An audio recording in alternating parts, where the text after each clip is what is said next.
ആളല്ല. എങ്കിലും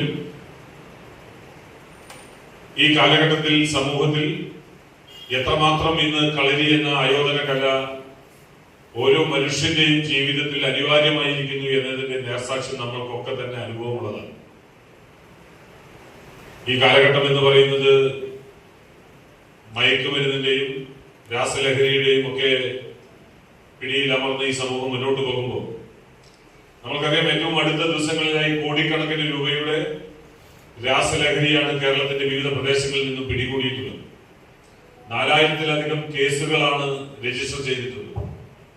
അവിടെയാണ് ഇത്തരത്തിലുള്ള ആയോധന കലകളുടെയൊക്കെ, കളരി മാത്രമല്ല മറ്റ് ആയോധന കലകളുമായി ബന്ധപ്പെട്ടൊക്കെ അതിന്റെ പ്രാധാന്യം അവിടെയാണ് തെളിയിക്കപ്പെടുന്നത്.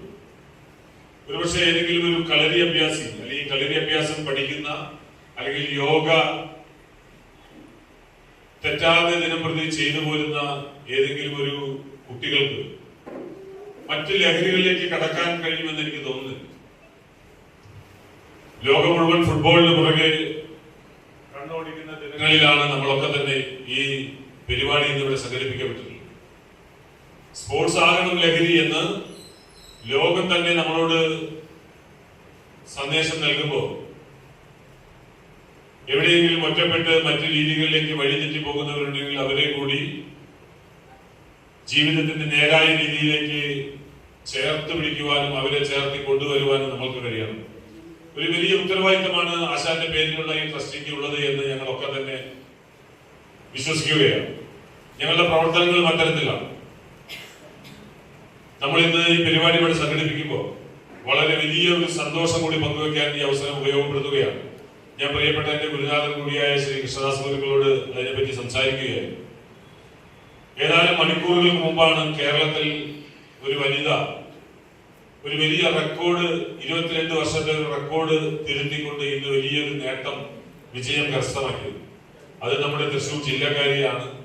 ആൻസി സോജൻ എന്ന് പറയുന്ന സീനിയർ പെൺകുട്ടികളുടെ ദേശീയ കായിക മത്സരത്തിൽ ഇന്ന് ലോങ് ജമ്പിൽ 6.88 മീറ്റർ ചാടി ദൂരം കീഴടക്കിക്കൊണ്ട് അവർ ഇന്ന് വലിയ നേട്ടം കൈവരിച്ചിരിക്കുകയാണ്. അത്തരത്തിലുള്ള നേട്ടങ്ങളിലേക്ക് സ്വാഭാവികമായിട്ടും ഒരു സ്പോർട്സ് പ്രേമി എന്ന നിലയ്ക്ക് കായിക മേഖലയിൽ ഏത് രീതിയിൽ പ്രവർത്തിക്കുമ്പോഴും അവിടെയൊക്കെ അടിസ്ഥാനപരമായി കളരി ആയോധന കല എന്ന ഒരു വിഷയം ഇല്ലേ റാസേട്ടാ?